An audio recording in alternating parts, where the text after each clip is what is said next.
Oh, there we go. That worked? Hey, magic. Okay. The That's the called way that Haboob. my notes are today are it's like creatine, collagen, I know we're haboob. having a random conversation, but it's all good. It's all good. Okay, let's do the thing we were supposed to do. Let's talk about we're doing SDSs, right? Yeah. Let's see here.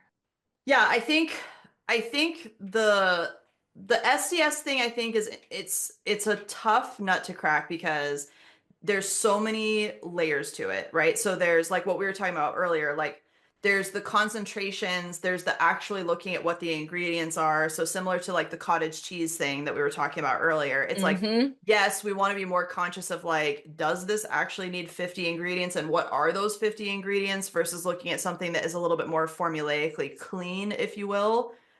But it also has to do with the concentration levels of things. And because we were talking about last time, we did the convo on the DIY allergy patch test. It Mm-hmm. made me think about how if you're not actually reviewing ingredients, then for all intents and purposes, you could be putting the same actual product because it's packaged differently, but it's basically the same thing.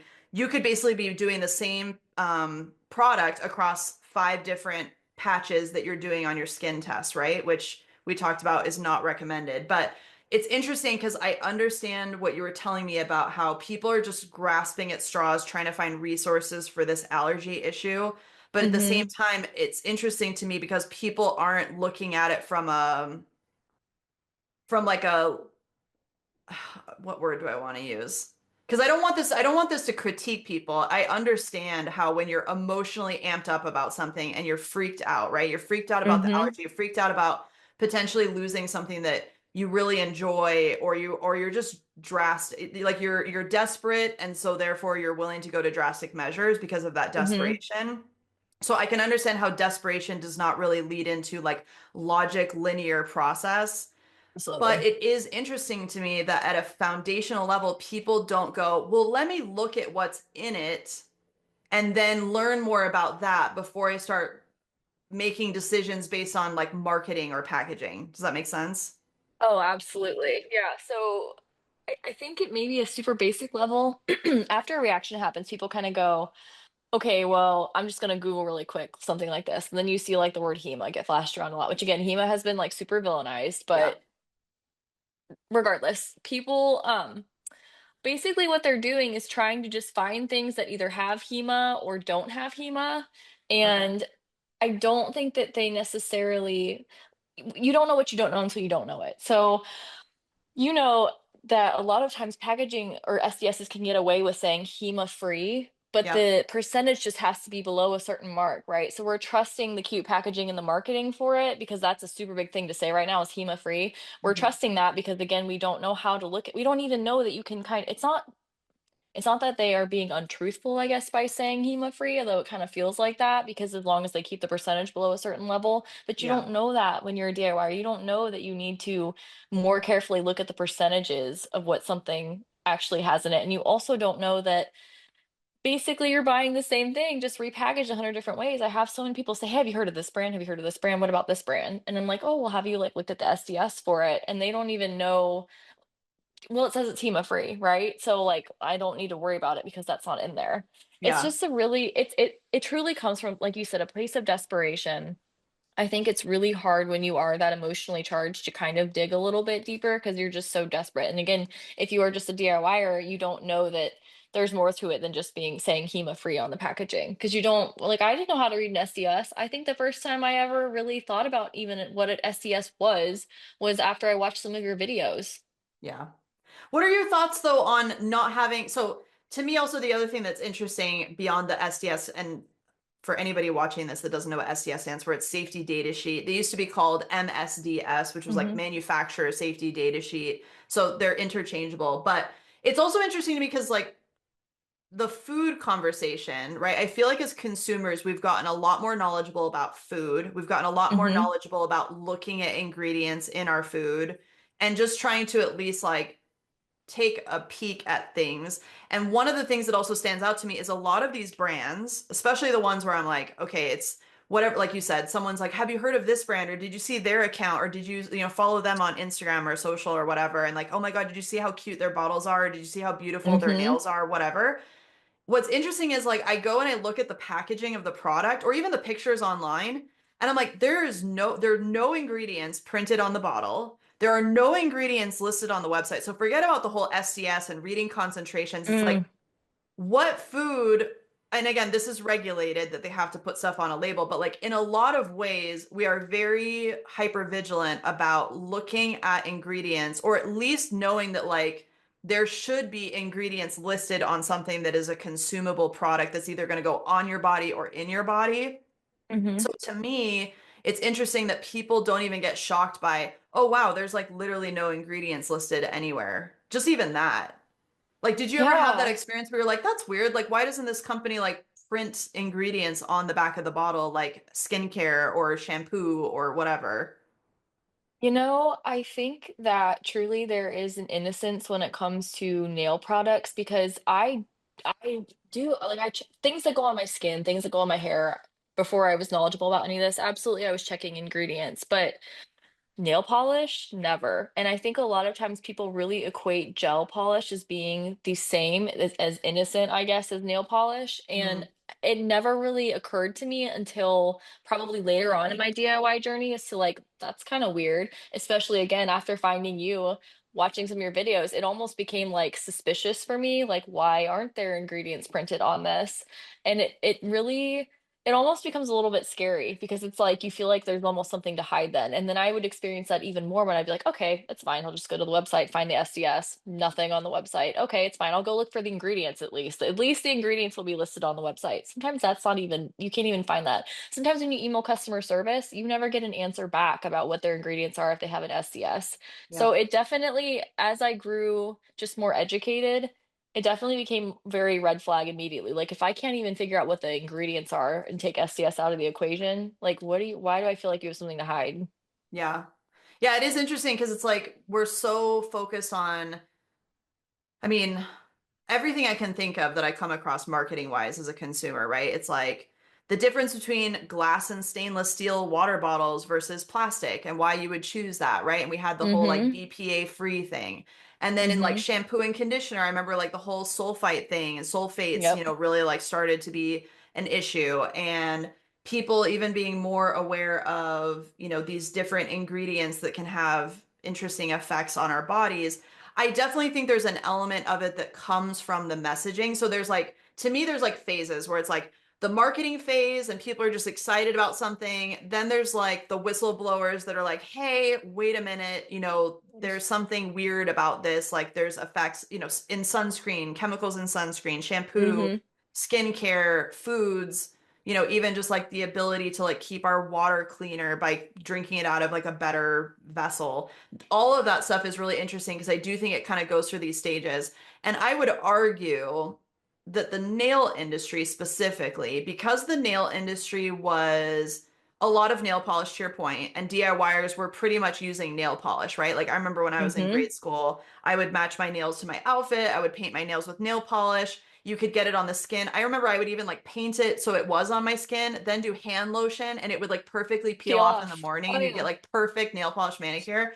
And I remember that. And so I do agree. I can see what you mean by the nail industry because the professional products, and I think this is where things started to change if I really think about it now. When you would go to a salon is when you would get like acrylic nails, or you would get, Yes. gel nails started becoming a thing in the late 90s. And so it wasn't like you were doing, not many people did DIY artificial nails at home. It was either like the glue on full coverage nail tips, like, Kiss nails, or we had Lee press on nails when I was a kid that you could glue on, or you could use the tabs, or it was nail polish. And then there was Mm-hmm. like super basic acrylic nail kits, like Kiss nails or whatever. I think had like a super basic nail repair kit that you could put like powder and glue, or you could do like acrylic nails at home. But I don't remember very many people doing their own nails at home. I remember it was one of those things where it was like you got your nails done for special occasions. It was fairly affordable, so people would just go to the salon if they wanted fake nails. And a lot of my mom's friends growing up, they had like French acrylics. They Mm-hmm. went to the salon. So there was none of this like dabbling on your own. And so I think also part of this is interesting is like, I think professional products never really had to put consumer facing information out there because they weren't really Mm. consumer facing products, right? They were like pro industry only, like only people that were getting educated by distributors and then buying the products would really have their hands on them. But with the advent of the internet, that all started to shift, right? And then people Hmm. started figuring out ways to buy it, or, products started getting listed to take advantage of the internet stuff. So I don't know. I think part of me, I think you and I agree on this, which is like part of me, I want to make people aware. I wouldn't call myself a whistleblower because I don't really Yeah. like attacking specific things. I think it's more important to analyze it, come up with like, explanations or like responses to things. Whistleblowing to me is a very like black and white thing. It's like you either love it or Hmm. you hate it. Hmm. Um, but I do think it's interesting because I feel like our industry is not catching up with how consumer facing things have become, whereas shampoo has always been consumer facing. Yeah. No, those are really, really great points. And I think that previously there pretty much acrylic and gels were professional brands that you had to have a license to have access to. And, you know, I feel like you're kind of giving a lot of companies the benefit of the doubt. They're like, oh, they weren't consumer facing before, but I'm not seeing that problem with like well-established, known professional brands. The Mhm. problem is coming from brands that are specifically being marketed to DIYers. Yeah. So they should be consumer facing in the first place. So I feel like with those brands, there is a sense of responsibility that they're not acting on. So it is different. I feel like when I think of the well-known brands that I would recognize either in a salon or just from being aware at all of anything in the nail world, you're right. Like there was a point where they were not at all consumer facing. Some of them still aren't. Some of them you still cannot get as a DIYer. Yep. But these brands that are doing all this crazy, beautiful marketing, really, really good jobs on their social medias, making it look beautiful, making it look really appealing, making it look really simple. They are specifically advertising to DIYers. So there should be a little bit more of a responsibility to put ingredients at least on the bottle, at least have a spot on the website where you can access the SDS. Yeah. Yeah, and I think you're totally right. And I think that's the part where it's that gut instinct red flag thing that I really want people to start to become more aware Mm-hmm. of, which is there's, like you said, there's like the industry tried and true brands that are highly professional, have been Mm-hmm. around for a really long time, some of them like 30, 35 years. And a lot of those brands are also like dental companies that started Mm-hmm. manufacturing nail products for professional nail technicians, right? And they're still around to this day. But there's this other element, which is totally true. There's like thousands of nail brands, not manufacturers, but like brands that crop up. I think I see a new one every single day if I'm scrolling on social media. And Mm-hmm. that is the part where I would like to have people have a little bit more of that gut instinct of like, okay, here's another really pretty, well marketed product that the pictures are beautiful, the packaging is cute, the kits are amazing, the price is right, all of that stuff. But then who's the actual person behind it? Like, who is the company? Who is the brand? Are they a manufacturer? Are they actually like being vigilant about what they're actually selling, or are they just marketing something just to, make it glossy, like you say with social media, right? Everything's a little bit glossy, a little bit fake. So that's where I think it's interesting to me, like the disconnect that has happened, where I feel like people have just fallen for a lot of marketing because of how Mm-hmm. beautiful it is instead of having that gut reaction like, wait a minute, like this is pretty, but like, where's the other meat? Where's the other like information that backs this up and makes you legit? And I feel like that applies to a lot of other consumer goods that we are exposed to, where people don't fall for things like they used to. But for Mm-hmm. whatever reason, nail products is still one of them. You brought up something that I didn't really realize or know until I talked to you about it, and that is just that there are a lot of brands, but there's not a lot of manufacturers. And I feel like you should kind of go into a little bit what you mean by that, because that to me was kind of like a light bulb moment. Yeah. Yeah. So, you know, nail products come from the dental industry, so they've been like converted and applied, and manipulated so that they work on nails a lot better than teeth. and also different flexibilities, different things. And gels also, like we had tried and true technologies like liquid and powder acrylics, but when Hmm. gels came on board, gels you can actually manipulate a lot. So you can have like highly durable products, you can have really soft, soakable products, you can have colored things, whatever. And I think what ended up happening was when people saw how popular gel polish was, especially gel polish, because previously everything came in a pot. It was like liquid and powder acrylics. You had to know how to mix the two things together to get the right consistency of product. And it was kind of like a one size fits all type of chemistry. It just Hmm. acrylic.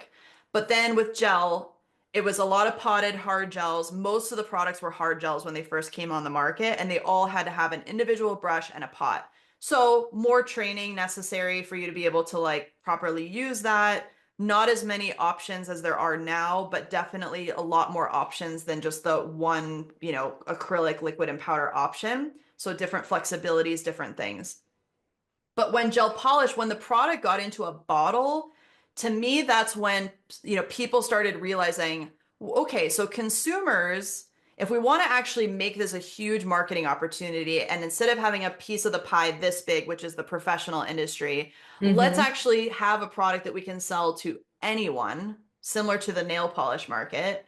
They took the idea from nail polish and they went, if we put gel in a bottle, then it stands to reason that if someone can paint their nails with nail polish, they can paint their nails with gel polish too. The only thing you're changing is that UV curing element of it, but we'll teach them a little bit how to cure their nails and blah, blah, blah. And in the beginning, it was popular, but it wasn't as popular as it is now. It was one of those things Hmm. where people started to realize, like, wait a minute, gel isn't as easy as nail polish. There's a lot of, chemistry to it. There's a lot of know-how to it. Even like having to remember to like, take off tacky layers or, how thick you have to apply things. And you can't get gel on the skin because it will cause lifting. Forget about the whole allergy overexposure thing. It's Hmm. like, it's not like nail polish where you can paint your whole finger, put hand lotion on, and then it'll perfectly peel off and you're left with perfect nails. Like gel does require more skill. So even if it's in a bottle, it requires more skill. So I think what happened was the professional industry, because of the way they had done it, and again, there's a lot of really well-known manufacturers inside of the professional nail industry. Some of them have also gone on to make white label, private label products for others, but high quality stuff, formulaically clean, like really high quality products because they're coming from that professional industry. But I think what happened was since the professional industry had relied on this kind of distributor heavy education model, when you're talking about a normal consumer, they don't want to have to go through like a bunch of education to learn how to use the product. They want like, wham, bam, thank you, ma'am. I've got nails on. I can move on with my life. Hmm. So that's when I started to notice a bunch of foreign manufacturers, if you will, or brands starting to go, how can we make this simpler, faster, easier, cheaper, more accessible? And especially as online shopping started to become more popular, is when I saw this take off. Because even, I would argue, even back in like 2016, 2017, there was online shopping, there was Amazon, there was all those things, but it wasn't as heavy as it has been since COVID. I feel like COVID was Hmm. the time period where everybody was forced to go online. All the people that were still shopping in person, all the people that were still holding out and were not really active on the internet, I feel like got shoved into the internet, got shoved into online shopping because of COVID. And so even pre and post COVID, it has gotten so crazy. And I also noticed that that was the time frame where a lot of like, I'll call it like it is, cheap Chinese products started like flooding the market, right? Because everybody was shopping online. It became very Hmm. price competitive. So it was like, well, I can get that, thing for $50 at the store, or I can get it online for 32 and it's free delivery overnight. I don't Hmm. really care what brand it comes from. I don't really care who's selling it. I just want the better price. And so I think because there wasn't really a conversation about, whoa, whoa, whoa, like it's similar to visiting a store, right? Like I shop at specific stores because I believe in their quality or their customer service. It was like because it was an online thing, people were like, I don't really care as long as it gets delivered tomorrow and it's cheap. And that I think opened the doors for a lot more foreign manufacturers to literally do what the professional industry was doing, which is some of them were making their own product. Then they started maybe making product for other people under certain circumstances within the professional industry. But if you're talking about Chinese manufacturers, They're like, I don't care. Let's invent 1,000 different brands, or let's sell, stuff in bulk to people that just want to put a sticker on this and make it their own. So for example, if I'm let's say I'm a nail influencer or I love doing my nails and I used to use nail polish, let's say I Hmm. want to create my own brand. I could basically go online, find somebody who sells gel polish and go, "Hey, can you put my name on that instead of yours?" And I'll choose the bottle, I'll choose the logo, whatever. This started happening like wildfire, especially during COVID when people started to realize like in-person businesses were not doing well. It was all online, it was all internet, it was all online marketing, influencers, social media. And so the manufacturing sites are still few, but the brands are many. So even in China, as far as I know, there's only really, even like all the Temu, all the AliExpress, all the Alibaba, it's funny because if you actually boil it back, there's only like a handful of actual factories, but what they're doing is their whole like distribution model is a bunch of people can just buy that same thing, put a different logo on it, put a different brand on it, and sell it as something different. So it happens Hmm. with ton of products on Amazon, like clothing, whatever, and fabrication, actual factories, there's not many in the world for any particular industry. A lot of our markets are white label, private label stuff. But I feel like the nail product thing is the first time where it really got out of hand because everything got compressed and it was so fast that nobody really took a moment to go, well, how do we go about this? Like, what's the best way to move forward?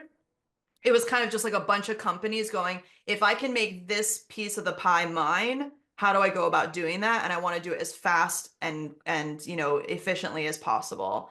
And so what I have found after reviewing a lot of SDS is some of them are literally the exact same document with just the name changed on the top. And then some of them, the SDS format, the document might look different, but when you chemically test for the ingredients inside of the actual product, they're all exactly the same chemical profile. So that tells you that you could have, and even my colleague Jim McConnell, who's an amazing chemist in the professional industry, we've had lots of conversations about this kind of stuff, and he has shown me like hundreds of tests he's done, hundreds of actually testing the product inside the bottle and realizing that the same chemical profile that reads out is exactly the same across most of those. That's when you start to go, these aren't actually different products. This is the same bulk product that's just getting put into different bottles with different stickers being sold by different people. And not that any of that's bad, but do any of those people who are selling it actually know what's inside the product? Probably not, because they're just influencers. They're not chemists. They don't understand gel chemistry. They're treating it just like nail polish. Hmm. And then that's where you start to get into this issue. Hmm. Yeah, 100%. That was a huge light bulb moment for me because I initially was not understanding how there were all of a sudden like a new brand every day. Especially from like the content creator perspective, when I would have new brands approach me about trying their products, it does get a little bit scary because again, you ask them, "Hey, what's in this?" They don't know. The marketing team doesn't know. They're like, "Oh, let me get back to you." And then either I never hear back from them, or if I do, it's like a few days later from kind of a sketchy email that you get like what you think might be an SDS sheet. And it definitely opens your eyes that, we as consumers are kind of, we could just be buying the exact same product over and over again in different packaging because it's really cute and it looks really pretty on the hand and the person who did that content creation for that brand. Yep. Yep. And I think that's the thing that I'm trying to do with, like this conversation with you, just even the content we're trying to do with Attain, is Hmm. really from a DIY perspective, because I've worked in the professional industry for a long time and I understand how that works. And I feel like the professional industry is pretty well organized. I mean, I think, Hmm. there's always room for improvement, but as far as pros are concerned and the way they get their product, it's not as drastic of a situation as it is with this consumer facing more DIY issue. Because there isn't a lot of that exposure. There isn't a lot of the information about how products work. There isn't that level of in-depth education. Pros definitely have to battle that as well, but it's one of those things where I feel like DIYers, it's just more of a glossy type of purchasing experience. because you're not Yes. relying on it for your business, right? You don't have super high expectations of performance. You're more like a normal consumer where you're going, okay, that's really pretty, or I really like the way that they market this, or this really, that brand, I identify with that brand. I like the aesthetic, I Mm-hmm. like the colors, I like the way they represent themselves. I'm preppy, they're preppy, or, Mm-hmm. I'm kind of alternative, they're alternative too. So it's just kind of this tribalism thing that happens. And then on top of it, I feel like social media marketing has just become so sophisticated and so savvy. There's some Mm-hmm. influencers that are just juggernauts when it comes to the way they market things. Like you could literally give them anything. They could be selling rattlesnakes to you and you'd probably buy one. You know? Yep. And Yeah. that's also what I've seen is like there's just not this conversation happening like it's happened in other industries. There has there's a little bit of whistleblowing happening because of people experiencing really severe allergies. There's some of Yes. that, but there's not really this return to like, well, let's talk about things at a fundamental level.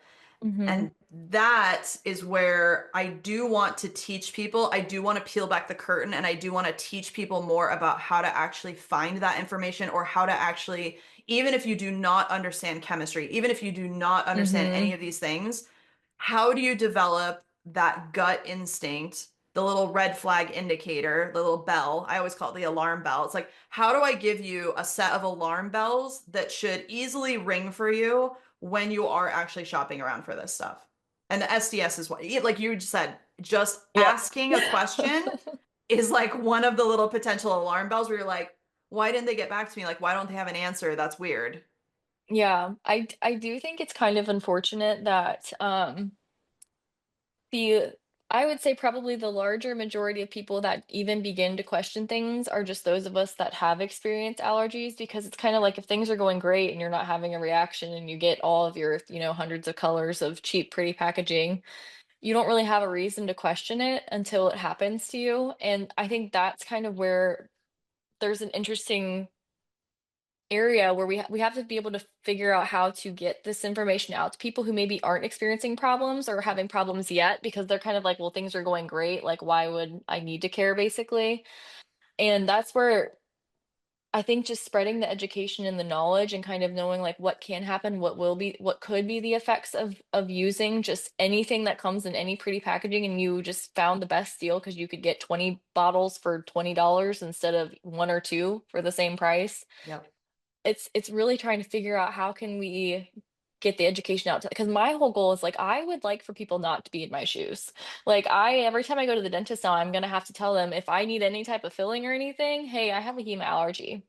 Yep. And to your credit, you've already said a lot of the way the nail industry is came from the dental industry. So they are using similar ingredients to what we use in our nails, right? So Mhm. it just becomes a whole different conversation because it goes beyond just like you just have a reaction on your fingers. It can go into teeth, it can go into surgeries you can have, it can go into, you might not even be able to get like stitches done in the same way or any type of like a glue to close a wound. So I want to catch people before they get the allergies, and I think that that's kind of where we're gonna have to figure out how do we make people care about it before the allergic reaction happens. Yeah, I agree. Well, and you bring up a good point, which is I have a little bit of an extreme viewpoint on this that a lot of people probably aren't going to agree with me, but I still think it's a valid thing to bring up, which is I do also think that if we're talking about, because whenever I have these kind of conversations with anybody, or I even start talking about these types of issues in, ingredients not being listed, or even if they are, how do you know that they're true and blah, blah, blah. People always call for like, well, we need some like government body to regulate this and make sure that people are doing things on the up and up and make sure that we're safe as consumers.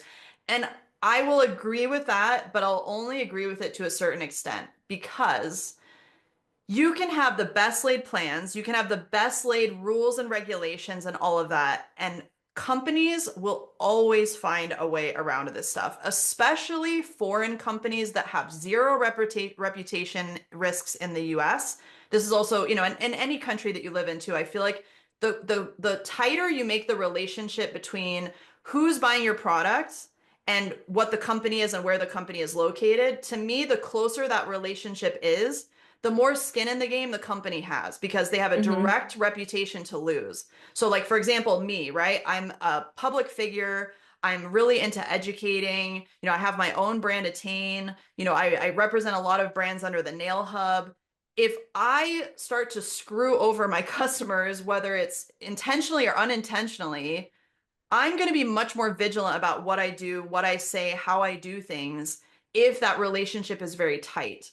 Hmm. If you start choosing products from companies that you don't even know who they are or where they are or what they're doing or if they're even like a real company, when you create that distance, to me, that anonymity that they have is also where the risk comes in because they don't care. They will literally shut down this 100%. brand and start another one Yep. tomorrow and start Yep. selling that thing again under a different name because they can. They can Hmm. literally bob and weave like that. So the regulation thing I think is important, and I do think we should have certain standards, which I think is going to be the next step in this whole entire allergy conversation. I imagine, this is not going to be nice, but I imagine what's going to happen is this is going to really start to catch the attention of media, which then is going to catch the attention of like regulatory bodies. And then things are Hmm. just going to become more expensive. It's going to be all these companies now have to do X, Y, and Z and pay all of these fees and, maybe get their products tested or submit SDS. And some of that already exists today, just so people are Right. aware. Like a lot of regulation already exists and this stuff is still happening. But I actually think, to return to my original point, I actually think that the most important regulation that can happen is individual regulation, which is you actually just having this much more vigilance about what you're doing, why you're doing it, why you're spending your money with this particular business. Who are these people? Do they actually care? Do they actually put effort into what it is? Are they local? Are they foreign? How many steps are there in between you and the person you're buying it from? Those are the types of conversations that, to me, after all of this crazy internet stuff that we went through because of COVID, and just all of the experiences we have all gone through with buying cheap stuff that did not meet expectations, right? And Hmm. not being able to reach out to someone and ask a question when you're trying to assemble a piece of furniture or you're trying to figure out how to use something. That anonymity that has been created by the internet, I do think we need to now evolve past that and go, we love the convenience of the internet, but we also want to actually build a relationship, just like me and you developed a relationship through the internet. Hmm. We need to actually look for more accountability, not some random governmental body that's going to do it on our behalf, but how about we actually start creating those relationships and start looking at who are we spending our money with? And if people can just Hmm. do that this much, it will completely change this entire dynamic that's happening. Absolutely. Because there are tons of responsible businesses. There are tons of people that actually care, but they're getting diluted by all of this other crap that's around it. And so that would be my hope with anything I teach people is I don't want to tell you, I don't want to regulate things for you. I actually Hmm. want you to learn how to regulate things for yourself because you are going to have your own best interests at heart for you, for your family, more so than anybody else I could ever put in place to regulate something. You are going to be better in that role than any other thing I could possibly think of. Oh yeah, I mean, the core problem is just being a responsible consumer. And I think we've had kind of a lot of conversations about this. We at the end of the day are responsible for what we buy, especially for things that go on our bodies, in our bodies, whatever. There is a level of we should be digging more than we do in a lot of ways. And that's such an interesting point because I just feel like in the DIY nail world, you just truly don't know that all of this is happening. I didn't know that there were, Chinese manufacturers essentially disguising the same formula in a bunch of different packages in a bunch of different names. I didn't even know that was something I needed to think about. And, you know, granted, that's probably my own fault for just not going out and seeking that education on my own. It's kind of hard because it's almost like I want to protect DIYers in a way because Yep. you really don't know what you don't know until you don't know it in some cases. But then, you just bring up just such a good point though that we we do have a responsibility still, though, to educate ourselves about what we're buying, where it's coming from, are there ethical practices? And, to your point, I do that in other points of my life. I do that with food that I eat. I do that with clothes that my family buys. I do that with what we drink our water out of. Um, it, I guess I don't know why there was a disconnect between that and like what I put on my nails. And yeah, I definitely think there is definitely a level of personal responsibility that has to start taking place. But it's kind of, I do feel like a little bit torn though, because Yeah. again, I feel like you just think that nail products are just like nail polish and until they're not. So Yeah. that's a really, really interesting point. Yeah. No, and it's tough too. Like, I don't want anybody to feel like this is, a blame game because it's really not.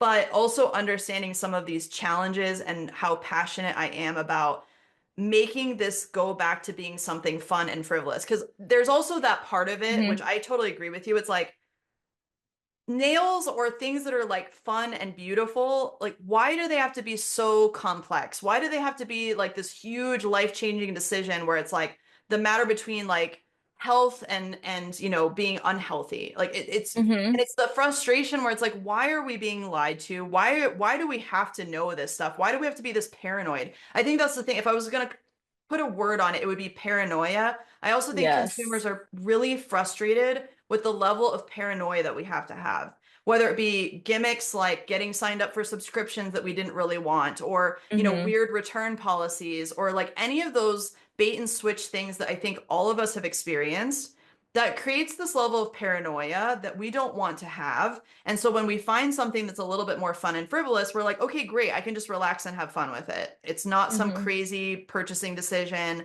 I'm not buying, a car. It's like I'm literally buying nail polish or gel polish. So that is the thought that came through my head when I actually thought about developing my own brand is Hmm. how could I take off some of these concerns and like literally give you little green check marks of like, hey, you don't have to worry about all these things because we've thought about that. Like, here's all of the data and here's all of the anecdotal feedback we've gotten from people, especially on my YouTube channel, I come across thousands of DIYers asking me these types of questions, telling me their stories. And that was really the inspiration for me going, if I could actually come up with a product, okay, that addresses all of these concerns, addresses the allergy conversation, helps people prevent it, helps people getting back to having fun in a reasonable way, in a reasonable setting, would that solve a problem? Would that solve a pain point for people? But I also think that the other part of that equation is there are, I can only provide so much. I can only provide the product and the opportunity and the education and as much marketing as I can possibly muster.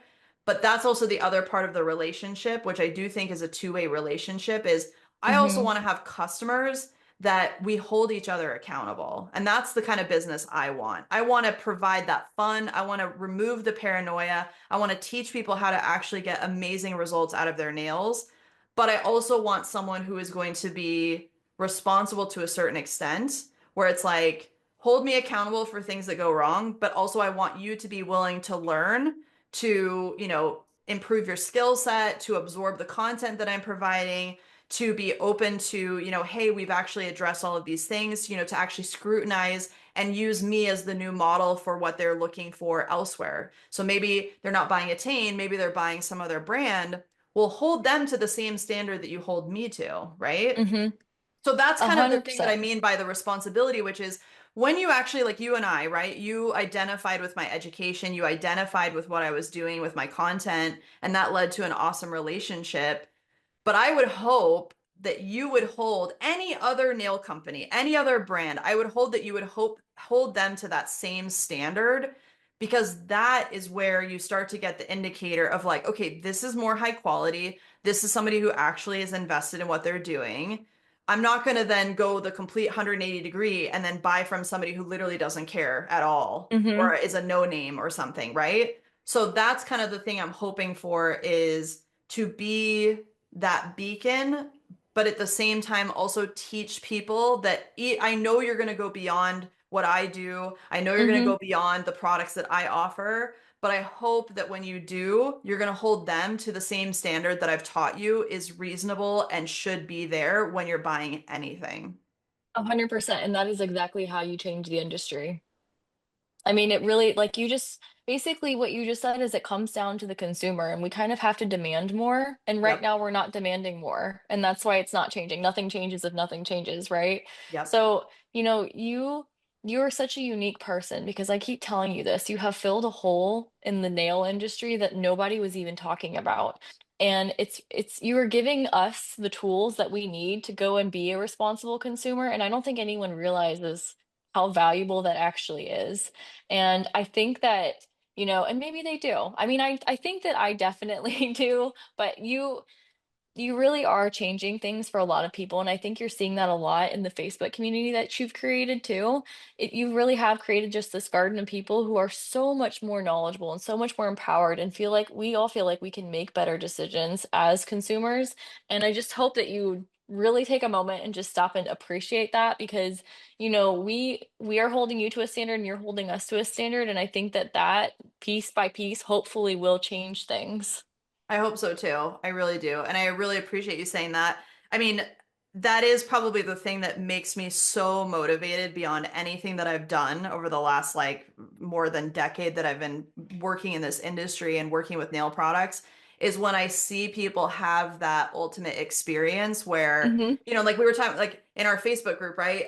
So DIY Nail Hub Facebook group, we just started like a month ago, maybe 5 weeks ago. And I'm already seeing people who are taking the content and that educational offering that we're doing and applying it, and people being like, this is the first time I've been able to get my nails to last 2 weeks.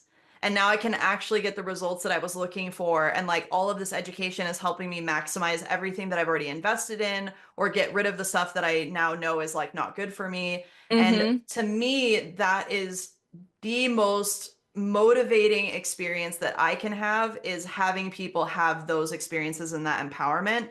And it's weird. It's like it goes beyond anything I could possibly monetize, even as a content creator, as a product manufacturer, as someone who represents product. To me, the meat of what I do is in that, which is helping people actually connect dots or helping people actually get those results that they've been looking for, or helping people demystify all of this crap and go, Hmm. okay, wait a minute, like let's actually break it down. Let's actually start talking about things. And I love the level of authenticity that I've been able to develop around what I do. It's something that it brings me so much joy. And I love when people get it. And you are one of those people, you were like, I love what you do. I love, Yes. how you teach. And I was like, wow, like I've never had someone be this appreciative of it, and I get comments, but I was like, it's so nice that finally at this stage of my career, it feels like it's all starting to come together. Hmm. So it feels really Oh good. yeah. There's been so many awesome light bulb moments happening in that group of people, whether it is a technique, nail education, really scrutinizing brands. Just really you've broken things down to a way that all of us can understand and appreciate. And you don't really have to do that. And I think, you bring up a good point beyond what you can monetize even. It's really good to know that I can go in there and I can talk about different brands. You don't look at it as like, oh well, we don't allow any competition in here. You keep it really authentic, and you really, I think, value us, and you want us to just be able to make educated choices as consumers. And Yep. you've done a really, really good job at that. So Well, I, thank I'm you. obsessed with the group. I love the community it's building. I love the members. It's been really fun. Same. No, I love it. And it's just it's everything I've wanted to do for years, and it's finally building, it's finally coming to fruition. It's just really cool. And to your point, like that is also really important to me. The fact that you don't know what you don't know, right? Until you don't know it, like you said earlier. But I just feel Yeah. like people are just left to their own devices a lot. Like once Yes. I would love to prevent, it's just like the don't touch the stove, it's hot, right? I would love to prevent people from burning themselves on a hot stove. Mm-hmm. Obviously, most of the time that doesn't work out because people Mm-hmm. usually need some kind of real drastic situation to go, wait a minute, I need to like learn or I need to change or whatever. But the prevention part of it is important to me. Hmm. Beyond the prevention, because I can talk all day about prevention. I can teach as much as I can teach on public forums and, spend all my time doing that. Ultimately, the other thing I really am passionate about is that there are resources once you Hmm. do burn yourself on the hot stove, right? And it's normal to also have that experience. That's the other thing that I think is really important between like the conversations we have had, which is it is not something to be shameful of. It is not something to Yes. feel bad about. If you've, ruined your nails, if you've gotten yourself down this rabbit hole that is not good, or you're just desperate, okay? That is something that is a normal experience for a lot of people.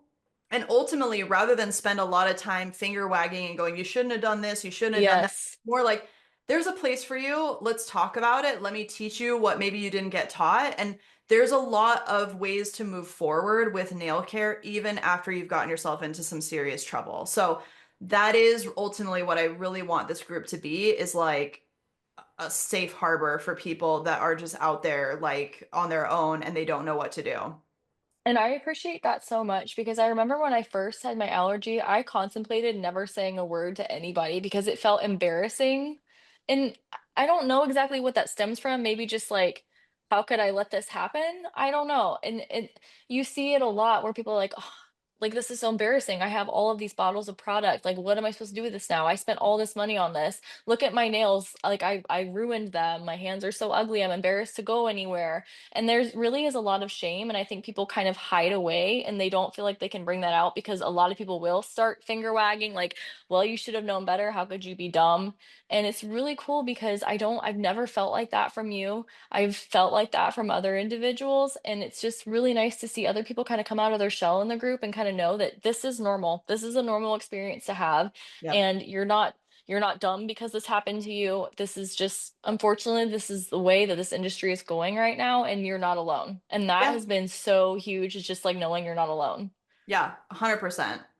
Because Yeah, go ahead. I'm sorry, I was just gonna say, we talk about this all the time. There has to be room for human error. We shouldn't be using products where there is no room for human error. And then when human error happens, we're like, how could you have done that? How could you not have perfectly, Yes. planned all this out? And it's just Yeah.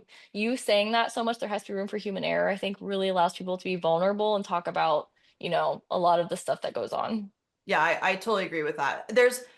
What's funny is what inspired that part of my approach was the ivory tower complex that a lot of professional educators have in the professional industry. When I've had experiences with the way education is done for pros, it is Mm-hmm. a lot of ivory tower stuff. It's like, I'm this elite person who knows the answer to everything, and you're just a moron who doesn't know what you're doing, and you need to pay me thousands of dollars to gain my level of wisdom. And I'm also Mm-hmm. rate you through the entire process and then try and sell you product on top of it. Not Yep. everybody's like that, but there are a lot of like big experiences that I've had with, important leadership like that.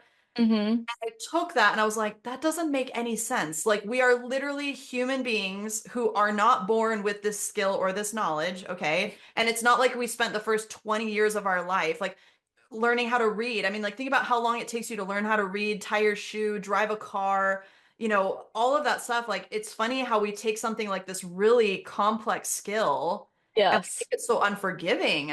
I'm like, wait, you Yes. never had a fender bender in your car? Like, give me a break. Like, everybody Yes. has those experiences. Like, you've never like ruined your hair, like dyeing it or bleaching it too much, or, trying to cut your own bangs and they're like this long. Like, Yep. I mean, it's like we learn how to do a lot of things and we make a lot of mistakes doing it. And it's unfortunate because allergies aren't necessarily something like nail product allergies specifically. They aren't really as instantaneous as I think people assume that they are. It's not like you get the Right. product on your skin once and all of a sudden you're immediately allergic. I mean, I guess potentially that could be possible, but it's not probable. What Right. happens is it's that prolonged error that you're doing. It's the lack of know-how and it's the lack of just understanding all of the moving parts Mm-hmm. that really leads to that over time. And it isn't until it manifests that you go, oh my God, I've developed an allergy, right? But it's probably something you've been doing little by little all along. Um, Mm-hmm. Kind of like, it's like gaining weight. Like, you don't immediately wake up tomorrow and you're 100 pounds overweight. It's something that you're doing, repetitively. So I think this conversation about human error is really important because I want people to understand that this is just like anything else. This is a skill. It's a Hmm. very complex chemical that we are dealing with. I mean, these are chemicals, much like lots of other things that we are exposed to. And so Hmm. it's understandable that you're not going to have all of the answers or all of the know-how from day one. It's a journey. Even as professionals, we leave nail school. After 6 months of nail school, we literally start our careers not knowing how to do freaking nails, and we have to learn on the job. So even professionals go through this experience and have to run a business at the same time. So I want that to be part of this culture that we're building, which is the human error to me, it needs to be normalized. But Yes. once we identify what that human error is, and once you actually have that light bulb moment, then that's to me where the accountability comes into place, where Yes. you can't be delusional, right? You can't go, Hmm. well, whatever, I don't care about that conversation. Hmm. I'm just going to do it my way. It's like once the information has gone in one ear, I hope it doesn't go out the other because this is serious stuff. And once you get that level of education, it's really up to the individual what they're going to do with that content or with that opportunity. And so that's the only part that I'm asking for from people is if you are someone who comes across our content, my content, whatever, take it seriously because it is a serious conversation. But I do want you to not feel shame. I want you to feel like there's a place for you to actually learn and grow from where you are now. Yes, and I've always gotten that from you in every message you've ever given, and I really feel like it's a very important conversation to have. You really just, again, another light bulb moment for me from you, like I have all the time, every time you open your mouth, is just, yeah, you're right. We have a responsibility. Once we have the education and the knowledge, we absolutely have a responsibility. And like I say it all the time, put your money where your mouth is. And yeah, I think that's just a really important thing to say. Yeah. Yeah. And especially for people that are experiencing allergies, I know it's probably a Mm, very emotional, desperate place to be. yes. But to me, that is a stop, like let's actually look for something. So I hope that those kind of people are going to come across our content because I really am so grateful that you are with me now. I mean, it's crazy to think about like how we met and like our communications online and then developing this relationship. Like it's just absolutely mind-boggling. But my hope would be that people come across our content together and realize like you've been in the same situation. We're really trying to put out a lot of good stuff for people to be able to absorb, to learn from, to hopefully prevent these types of issues, but also give them a place to go once they experience them. And all I Hmm. can do is hope that, us putting this out there in the ether is going to find the people that are in most need of it. Oh yeah, I think our people are gonna find us. Like I don't, it's already been working. It's not like, sometimes it feels like you're screaming into the void, but Yeah. even if we get one person, like I'm happy with that. If Yeah. we prevent a lot of issues for even one person, like that's a win. I I'll take agree. it. I totally agree. I totally agree. Um, well, thank you for doing this with me today. This is, anybody who is watching this, Tori and I have really been having a lot of awesome conversations. And Tori, I am so grateful also that you bring the perspective from the actual DIYer because I've been in the, pro industry for a long time. And so I often forget what it's like to be on the other end of this. So I really appreciate your perspectives. And I want everybody to know that we've got an awesome list of stuff that we just are constantly coming across, wanting to talk about, wanting to provide Hmm. some insights, have this kind of dual conversation, dual perspective conversation, and ultimately give you some resources, free educational content, but also like some community if you guys are looking for community. So we have the DIY Nail Hub Facebook group that we just started this year. It's like I said, it's amazing. It's growing. There's so many awesome people in it. There's a lot of learning opportunities. It's free. I mean, I don't know why anybody wouldn't take advantage of something that's free and that high quality.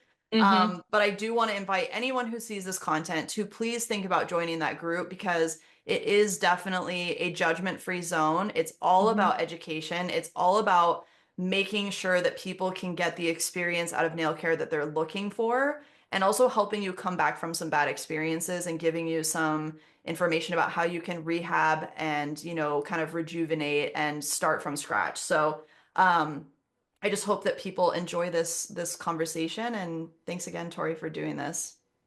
Of course, Liz. I'm so happy to chat with you anytime about anything. And then if anyone has any ideas also, they're like, hey, this is going on. Have you guys heard about this? Like, let us know because I'm sure we probably have already talked about it, but we'd love to talk about it some more.